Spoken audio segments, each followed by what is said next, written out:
उत्तर प्रदेश के विधानसभा उपचुनाव में योगी जी को बहुत बड़ी ललकार चंद्रशेखर आजाद जी द्वारा।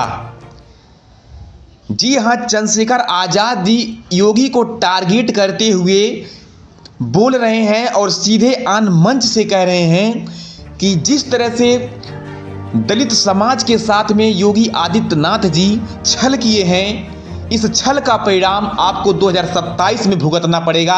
ये निश्चित है।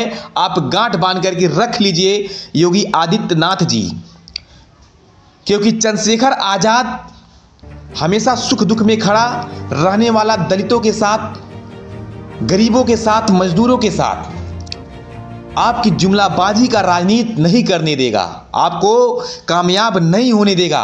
आप धर्म के नाम पे वोट मांगते हो, धर्म पे वोट मांग के अपनी सत्ता में आ जाते हो, फिर इन लोगों को आप भूल जाते हो। वहीं पे बहुत ही बड़ी बात बोल दिए चंद्रशेखर आजाद जी कि जिस वोट से आप मुख्यमंत्री बने हो, जिस वोट की बदौलत आप अपनी सत्ता में आए हो, उसी के विपरीत में आप बोलना स्टार्ट कर दिए हो। कहीं ना कहीं आपको सीख लेनी चाहिए। जो अभी हाल ही में लोकसभा का चुनाव बीता है, आपको जिस तरह से करारी हार मिली है उत्तर प्रदेश में, कहीं ना कहीं ये सीखने योग्य बात है। और वहीं पे चंद्रशेखर आजाद जी हर तरफ से घेरते हुए दिखाई दिए योगी आदित्यनाथ को, उत्तर प्रदेश के सरकार को। जी हाँ, ये तो बात सही है कि जिस तरह से चंद्रशेखर आजाद जी बोल रहे हैं, कहीं न कहीं उनकी बातों में दम है, कहीं न कहीं उनकी बातों में सच्चाई है। अगर योगी आदित्यनाथ जी अगर यहाँ से मुख्यमंत्री बनते हैं तो कहीं न कहीं दलित समाज का वोट इनके तरफ आता है, तभी ये सत्ता में आते हैं। और जिस पार्टी की तरफ दलित समाज का वोट, अम्बेडकरवादी वोट, बहुजन समाज का वोट जाता है, वही सत्ता में आता है।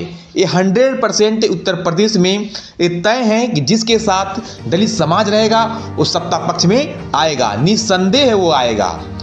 तो आप अगर इस तरह से भेदभाव करते हैं और भेदभाव करने की मंशा है और कहीं न कहीं इनके साथ खिलवाड़ करने की मंशा है, तो आप अपने दिमाग से निकाल दीजिएगा।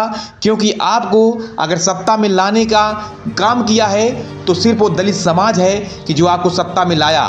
और इसी तरह से कुछ दिन पहले चले जाइएगा, जब समाजवादी पार्टी सत्ता में आई थी तो कहीं न कहीं समाजवादी पार्टी के साथ में ये दलित समाज था, एससी समाज था, एसटी समाज था, तब समाजवादी पार्टी सत्ता पक्ष में आई है। और सत्ता में आने के बाद दलित समाज को बाइकआउट कर दी समाजवादी पार्टी, तो जिससे दलित समाज दुखी हो गया और दलित समाज कहीं न कहीं योगी आदित्यनाथ जी की तरफ मुड़ा और योगी आदित्यनाथ जी को मुख्यमंत्री के पद पे पहुंचाया।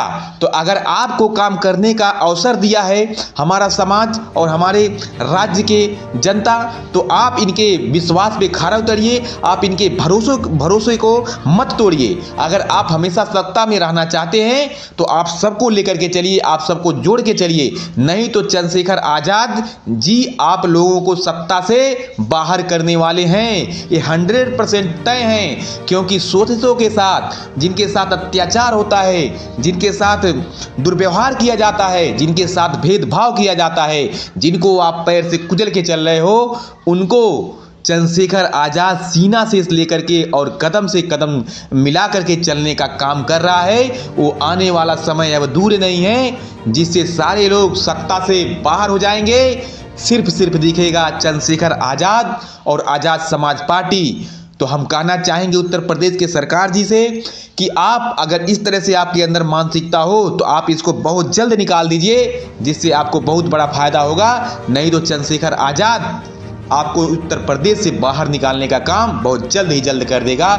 जय भीम, जय भारत।